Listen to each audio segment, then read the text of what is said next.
Hurricane Florence made landfall early this morning, and it is pummeling the East Coast as we speak. Thanks for joining us this midday. I'm Caitlin Lockerbie. John Paul has the morning off. The massive storm is dumping huge amounts of rain in the Carolinas, with a lot more expected, and meteorologist Chase Arnold is tracking the very latest. Chase. Yes, Florence continues to weaken as far as the winds go, but unfortunately the winds are not a concern really at this point. Still a very dangerous storm because of this flooding potential. You take a look at the radar, and the center of that storm, where the eye would be, is now just kind of southwest of Wilmington. As long as that stays on land, this system is going to try to slowly weaken. But as we take a view of the satellite here, you can see the problem.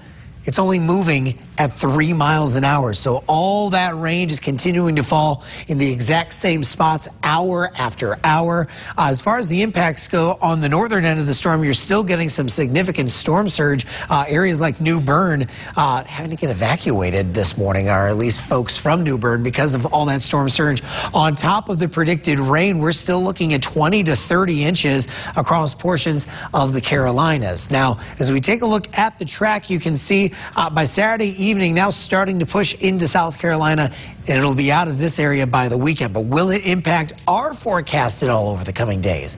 We'll take a look at that coming up a little later in the newscast. Happening now, hundreds of Mid-South emergency responders are on standby.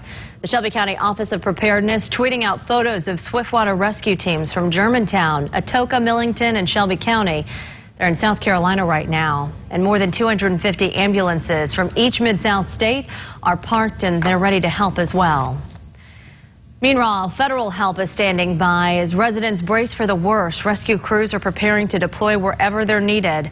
FEMA says it's pre-positioned rescuers in North Carolina and other impacted states. Crews are also working with federal agencies to coordinate response efforts. Some lawmakers raise questions about the agency's ability to handle Hurricane Florence. FEMA has faced sharp criticism over its response to Hurricane Maria just last year. I hope the staging of equipment in response to the hurricane is where it needs to be. And ultimately, after the impact of the hurricane, are we prepared to go in and get those communities back online? And of course, we're staying on top of this dangerous storm, and we'll have more updates later in the show. Emergency crews aren't the only ones responding to Florence. The Mississippi branch of Operation Barbecue Relief is heading to North Carolina to help feed evacuees. To see the reactions when someone pulls through in their car and they've got every possession in this life in that car with them, and then you come through and you give them all of these things to help make them comfortable. I mean, you see a lot of people cry, break down. The group expects to serve about 25,000 meals over the next 15 days. Organizers are sharing their experience on a web exclusive. You can find that on localmemphis.com.